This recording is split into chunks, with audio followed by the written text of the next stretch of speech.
Welcome to another episode of the So Here For It podcast. My name is Amy Mingan, and today we're talking all about being all or nothing.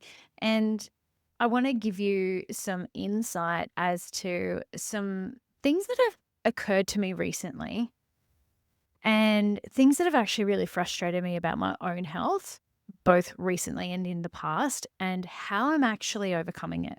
Because this whole pattern of all or nothing, it comes from a conflict internally. This is what I find. It's like somebody gets enough pain in themselves to be like, oh, I'm so sick of living this way. I'm so sick of it being like this. They're looking in the mirror. They're not liking what they're doing. They're not getting to the gym enough, or they're not meal prepping anymore. Somehow they just fall off the wagon, right? And I hear this time and time again. It's a frustration for so many of my clients and so many members inside Catalyst, where they're like, I'm really good when I'm good, but when I'm not, I'm really bad. And let me rewind. Back in my late teens, early 20s, I pretty much ate whatever I wanted. I exercised a little bit because remember, if you've listened to past episodes, I used to be an athlete. So as a teen, I was an athlete. I could literally eat so much food and not put on any weight. And my metabolism was really fast and I was super energetic. And I would have times where, if I was exercising a lot, I would really, really feel really tired. Of course, that's kind of normal for a human, right? But fast forward, I moved out of home. I'm studying exercise science at university and I started going out. I started drinking every weekend. It was very fun. And being the millennial self that I am, we would go out in our stiletto heels and we'd dance the night away and sometimes not get home till the early hours of the morning. And then the next day we would feel pretty crappy and tired. Mostly it was tiredness for me. But there was a lot of drinking, there was a lot of sugar. And then that next day, there was a lot of like yucky foods. We would get like hot chips, or we would go out for sushi. We would go out for lots of different pizza, you name it. It was some type of junk food the next day to try and fix the hangover. And back then, it would only take me a day or two to bounce back and I'd be fine. But the more recent years, let's say going through my 20s, even when I would go out in my 20s, it would still affect me fairly significantly. Because when we think about it, the body is an adaptation machine. So it adapts to what we do in an everyday sense. So you think about it, the more common our breakfast is, the more common our lunch is, the more common our dinner is, our body gets used to that, right? So you're having so many people will say that they have like some form of cereal in the morning and then they'll have some sort of sandwich or something at lunchtime. Sometimes they'll skip it and then they'll have some sort of meat and veg at dinner. That's a really common thing that I'll hear with clients and people who are inside Catalyst before they get started on a new plan that I give them. And so the body has adapted to those particular eating times, those particular sleeping and waking cycles. And if you think you're going to throw something in there on the weekend that is a whole lot of sugar, a whole lot of fats, a whole lot of salt, a whole lot of alcohol, alcohol is actually a neurotoxin. So if you don't already know it, the reason why we get symptomatic is it literally kills our nervous system. I know. And it's one of the most highly used, welcomed social drugs in the world. By the way, I don't drink anymore. I wouldn't call myself like I'm one of those sober types, but I am not somebody who regularly buys a bottle of wine and drinks it with my husband on a Friday night or anything like that. If we go out, we get sparkling water. And while somebody might say to me, oh, Amy, that's so strict, that's so boring. To me, it's not. Because let me tell you this, it is costing me more to not be all in on my health. It's costing me more in the way of symptoms if I go and have 1, 2, 3 glasses of wine. Do I like wine? I really love a really good red. I really do. Will I never drink wine again? Probably not. I'm sure I will have it somewhere. Like, I really would love to get to Argentina one day and drink wine in the Mendoza region. I've definitely got to go back to Argentina and South America at some stage, and I know that sometime I'm gonna drink some wine in Spain, or I'm gonna drink some wine in Rome. Like, it'll happen, but I'm not hanging for it. And let me tell you the difference here. I remember when the kids were little and I would just make it through the day, like by the skin of my teeth. It's like, it was a lot. It was a lot. And I would enjoy that one glass of organic red in the evenings. And I noticed over time, I became symptomatic. Here's a symptom. I don't know if you guys realize this, but I would hang for it. It was like this thing in the afternoon. I'm just like, I cannot wait till it's time to make dinner so then I can have a glass of wine. That's dopamine in action. Do you ever have that? I'm not saying that it's a wrong thing. I'm saying that there are so many other ways that we can have resources to help us cope. And I want to say that this all or nothing mentality is actually costing us more than what is ever what we're consciously aware of. So let me say that again. The all or nothing mentality is actually costing us way more than what our conscious mind ever realizes. And it's in the way of, how does it affect our dopamine? How does it affect our decision-making skills? How does it affect our motivation? How does it affect our symptoms in our cycle each month? So one glass of wine every single day, it increases your estrogen. What does that do? That can cause PMS. That can cause bloating. That can cause puffiness, inflammation, clots in your period, extra period pain. And I don't know about you, but I don't want to experience those things. So that's what I mean by the cost. And that's just one example in one realm of your body. Let me take it into our cellular response for a moment, because whilst you might be going and getting blood tests, here's something that is not well known. While you're on your health train, your blood tests will probably say everything's normal. In fact, they might go to optimal because your inflammation levels will come down. As soon as you start adding in those binging style behaviors, where it's just like you randomly go out and have a big night, or you randomly go out and eat a whole pizza when you wouldn't normally, you randomly do something else, whatever it is, insert vice here. That affects the body far more than you ever would realize. And the symptoms won't necessarily be instant.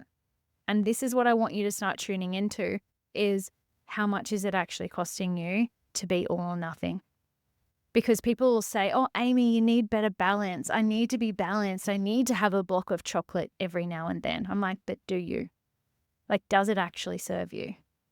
And I'm not saying this from a restriction point of view. I'm saying this if you were healthy every day, how would that feel? Versus, I have to have balance, but balance is actually taking away from your health. So is it really balance? That's what I want to question. It's like randomly staying up for an entire night. How is that helpful? It's going to blow out your circadian rhythm. And I don't know how many days it's going to take for you to actually get your circadian rhythm back, which it has this like follow-on effect inside the hormonal system, inside the nervous system for days. This is why anytime I've worked with nurses, I'm like, please, if you possibly can, avoid night shift. Night shift is one of the biggest inflammation drivers in the body. It increases cortisol instantly. So all that good work that you do, if you're currently a shift worker, I wasn't planning on talking about this, but it feels important to say, if you're currently a shift worker, number one, see if you can get day shifts instead. Number two, make sure that you're not eating while you're on shift, because it plays around with your hormonal system.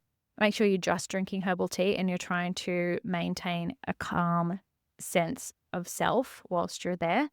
Get yourself a pair of red glasses, and the red lens glasses actually block the blue light and they will help with your circadian rhythm. You'll probably be tired, but it is normal to be tired at night. Avoid caffeine, particularly on shift. So don't be drinking black tea or black coffee or green tea, any of that. Just be drinking herbal tea. and make sure that you get as much sunshine on you the day before and the day after as you possibly can. That will actually help a lot. But having said that, just by being under fluorescent lights, by being awake for a full night, it absolutely blows your cortisol balance. And that's why you think that you don't have good willpower, but it's actually your nervous system. So let's think about it in the way of anyone who has young children that gets woken up a lot during the night. Please be kind to yourself. It's not a lack of willpower, it is your nervous system. So let's figure out some supportive measures that actually help you have some resources around your nervous system, as opposed to bringing in restriction around your food or exercise or making you work harder. There is a huge mindset shift that needs to happen here. And I want you to start thinking about your health through a different lens. That this is you being all in on your health. This isn't you needing balance by bringing in a self-sabotage pattern because your nervous system is like, oh, but we normally have a binge drink when we have that birthday, remember? We normally eat half the birthday cake with our friend, remember? You don't need to. What if you started making different choices because it's in alignment for you to be your most healthy self? Now, I want to just circle back into how it used to affect me. When I was 22, I lived with 2 housemates, and one of them would stay up a little bit later than me. The other one was quite healthy and would go to bed early. And the one that would stay up a little bit later, she would often have like a glass of wine with a friend.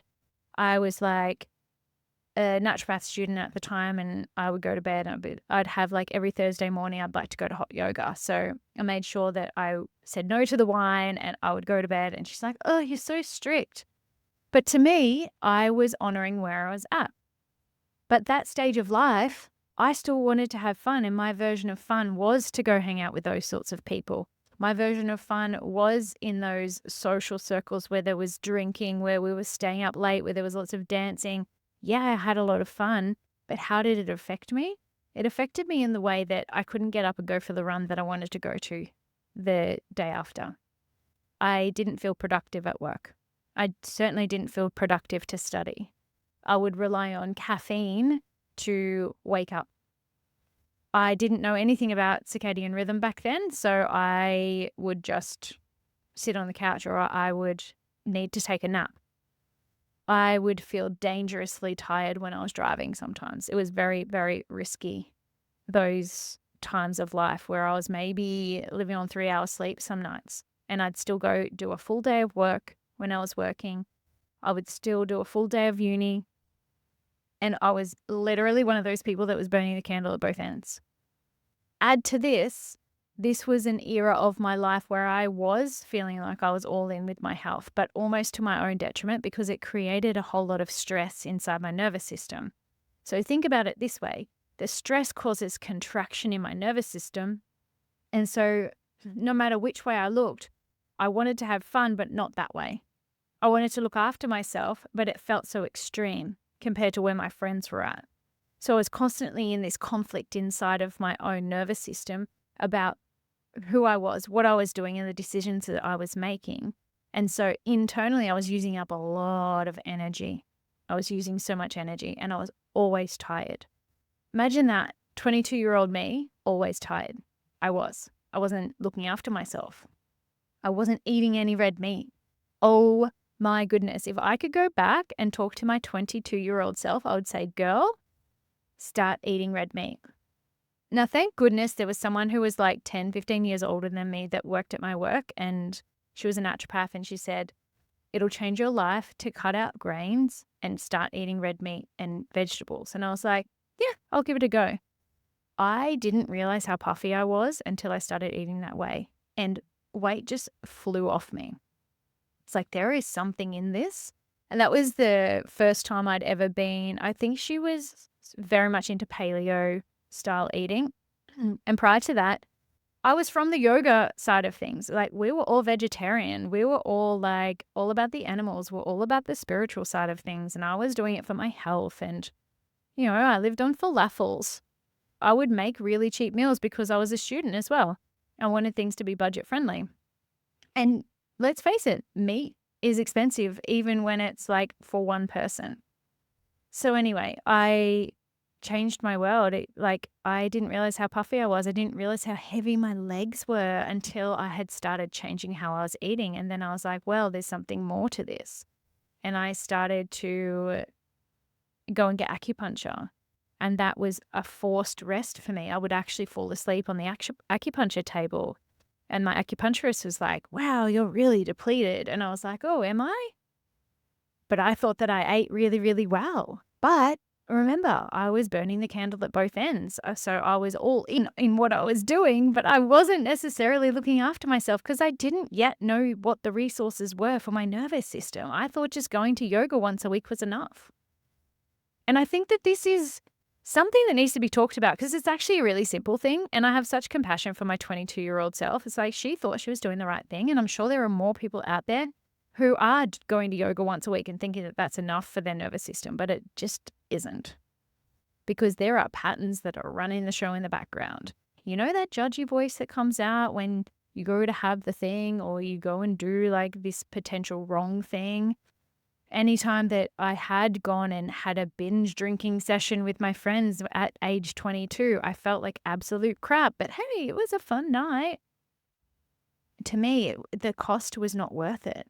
So then it took me, how many years? I'm just thinking now, it took me several years to actually get my hormones back in balance. I needed to eat a whole lot more than what I was consuming. So I was definitely under eating at that stage of my life for the amount of exercise and how busy I was. That's why I was depleted. I actually had really cold hands and feet all the time. I remember feeling faint. Like I got off the table one time when we were doing like a physical examination style university subject. And I felt so dizzy and so faint. And I was like, what is going on here? And I was depleted. And what was happening in my cells was I was starting to become resistant to thyroid hormone. I didn't realize it at the time, but I was. Went to the doctor. I thought I had polycystic ovaries. I thought there was something wrong with me. The doctor didn't help me, by the way. The doctor was like, oh, you're all normal. Don't even worry about it. Women's hormones go in and out of balance all the time, which is true. But also there is so much that we can do for it. And that's why I want you to see this as what you do most of the time is what matters. That's why all in or all out doesn't work. It does not equal balance. All in is what you do most of the time. So if you're eating whole foods 90% of the time, and there is the odd gelato with your kids, or there's the odd fish and chips meal like every now and then, like that's not going to be the worst thing in the world. That's not what I'm talking about. I think that is what balance is. But I think that the standard Australian diet, the standard American diet, the standard Canadian diet, that's where most of my audience is. That's why I'm saying it. It's like most of the time, people are having treats every day. People are overeating refined foods every day. And this is where the problem is. They're calling it balance, but it's actually more gluttonous than we ever did realize. Those foods were never created to be consumed every single day. And yet it has been normalized that it is. So I want you to start being all in on your health. And I know it doesn't sound as appealing as being able to have a treat. That's for sure. But let me say this. What is it costing you if you don't? Do you want to be getting perimenopausal symptoms earlier in life? Because I've had some clients who are getting perimenopause symptoms in their early 30s. That's way too early. It is way too early. I don't want anyone hitting perimenopause until they are at least in their 40s. And if they're getting any sort of symptom, I want them to be able to know exactly what to do. Like, I'm here to help provide resources. I'm here to help you. But at the very least, can you start noticing where these beliefs and where these patterns are coming from? And if you need a hand with it, you know where I am. You can find me on social media at Catalyst Mind Body. I have some freebies. I've got 2 things for you, and I'm going to put it into the show notes. Number 1, I've got something called the Food Body Emotions Guide. And what this does is it actually helps you create a pause button between you and the food before you eat it. A lot of people talk to me about how their emotions really drive their food patterns. And a lot of the time it's unconscious. It's not until they come into Catalyst that they realize that there's been binge patterns. There's been like this all or nothing. There's been like a sabotage pattern that's been playing out for a really long time. And that's why they, despite eating healthy, despite going to the gym or running or something like that, they're still remaining like quite soft in their musculature. They've still got like something that feels out of balance or out of place in their body. Usually this is driven by those subconscious patterns. And so the Food Body Emotions Guide really helps you dig into that. And this isn't for everyone. I'll admit it. Like, not everyone's ready for this work, and that's totally fine with me. I just want to give you resources for those of you who are ready. And if you want a little bit of fun, I have a mind body quiz that you can take. It'll categorize you into one of 4 different archetypes.